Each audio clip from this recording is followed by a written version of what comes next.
More of Ewell's corps came in from out of the north and northeast as well, and adding to the continuing and expanding Confederate pressure, Henry Heath ordered 2 fresh brigades forward. On the left of the Chambersburg Pike, it was Colonel John M. Brockenbrough's Virginia Brigade, and on the right, the largest brigade in Lee's army, the 2,600 North Carolinians under Brigadier General James Johnston Pettigrew. Pettigrew's alignment, from Confederate left to right, the 26th, the 11th, the 47th, and the 52nd. We now focus on the 840 men of Lee's largest regiment, the 26th North Carolina, and the regiment that awaited it in the leafy shadows of 5-acre Herbst Woods. The 496 men of the 24th Michigan, under the command of Colonel Henry Morrow. The 24th was the last unit to join the Iron Brigade. From Wayne County and Detroit, they were formed after an ugly event.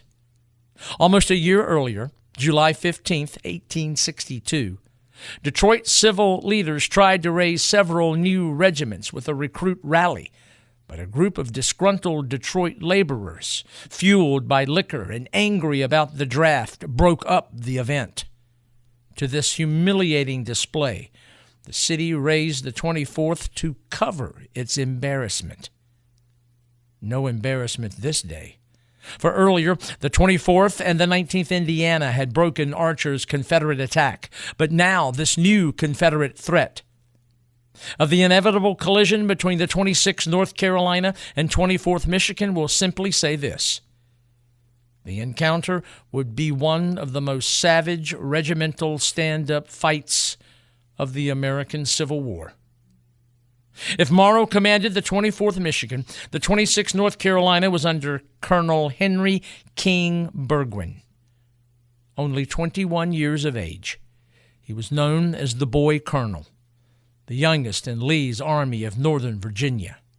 His second in command, Lieutenant Colonel John R. Lane, who began that day not feeling well. Overwhelmed with nausea, he felt a little better after a swig of French brandy, which had been offered him by Burgoyne, the spirit a gift from his father. As they now prepared to advance, the men of the 26th North Carolina were tense, but prepared.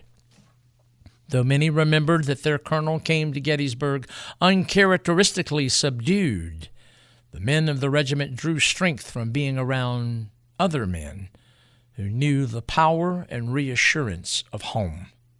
For example, 91 soldiers in Company F were from up in the North Carolina mountains, Caldwell County. In fact, 50 shared the same last name.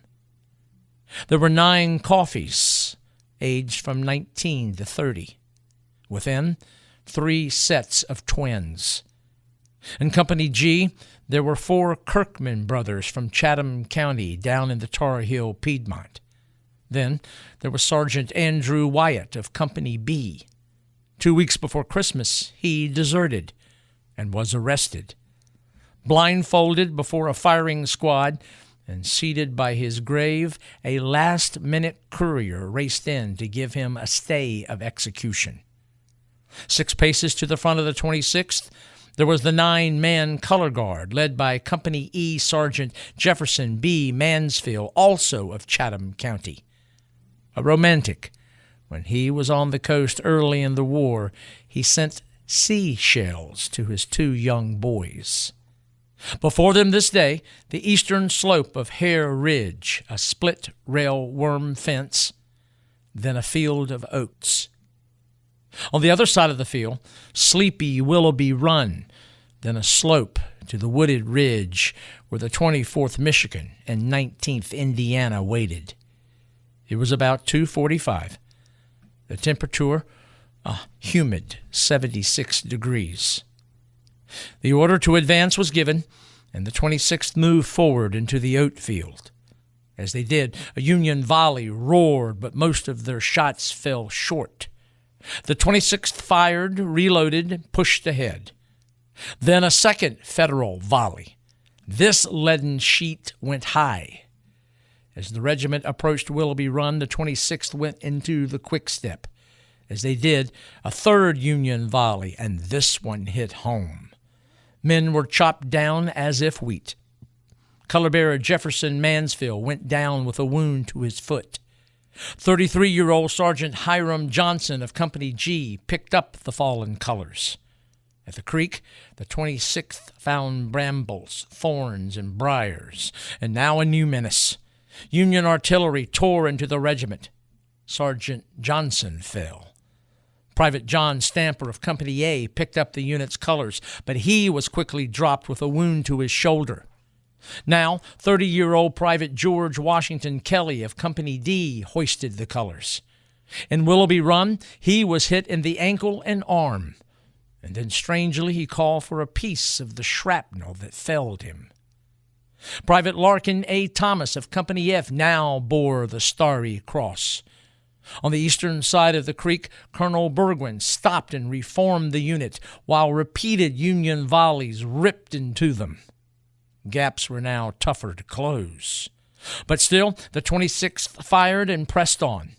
Their presence and fire forced the 19th Indiana and 24th Michigan back somewhat, but though those units gave ground, they still fired volleys, and a Federal bullet hit color-bearer Private Thomas in his left arm, and Private John Vincent of Company G now grabbed the colors. He was immediately dropped, and 19-year-old Private John Marley of Company G took them. By now, the 19th Indiana had backed almost to the crest of McPherson's Ridge, and with the stubborn 24th Michigan only halfway there, the 26th confronted them. The two regiments pouring deadly lead into one another at only 20 paces. Pettigrew saw all this back on Hare Ridge and sent a message. Captain William W. McCreary delivered it to Burgwin, and it read, "Your regiment this day has covered itself with glory." While the courier was present, 19-year-old color-bearer Marley was killed, and now McCreary picked up the 26th colors, making reality a dream he had had only days before. For his act, only seconds later, a Federal bullet plowed through his heart. 28-year-old Lieutenant George Wilcox of Company H now picked up the banner. He took a few steps and was hit in the right side. Then the 26th boy colonel picked up the battle flag. In his left hand, he hoisted the banner and rallied his weakened center. "Dress on the colors!" It was then that Private Franklin L. Honeycutt of Company B approached him, and from his colonel's hand grabbed the banner. Honeycutt took 2 steps and was killed instantly. Colonel Burgwin was hit at the same moment, the bullet coursing through the lower part of both lungs. Its force spun him round and knocked him flat on his back.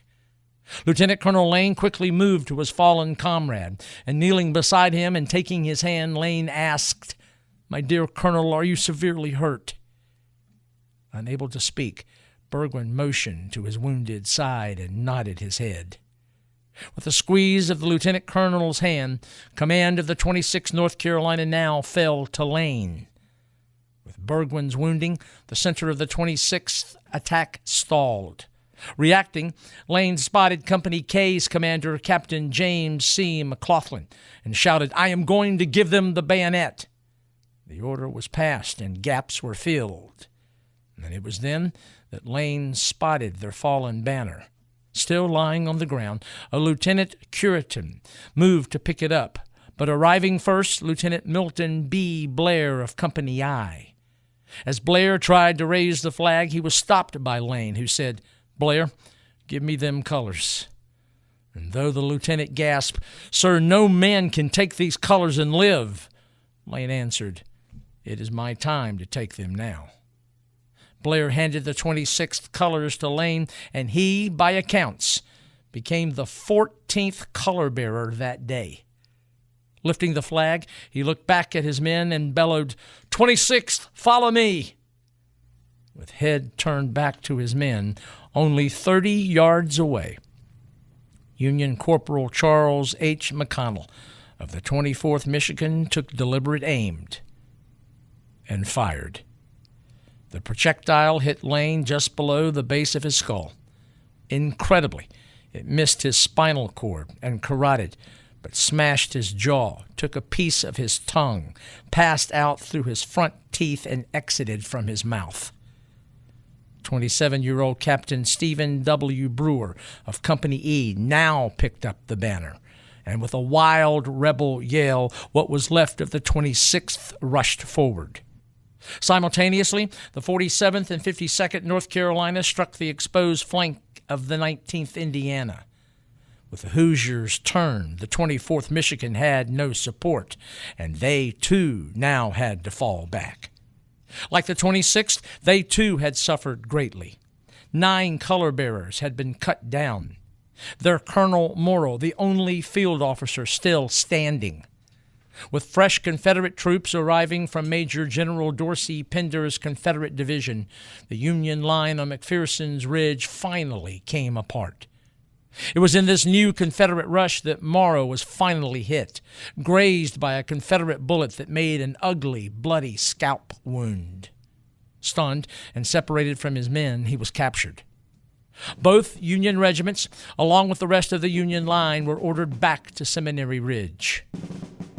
At the eastern edge of Herbst Woods, the 26th North Carolina halted. No one was cheering. 628 of their 840 were casualties.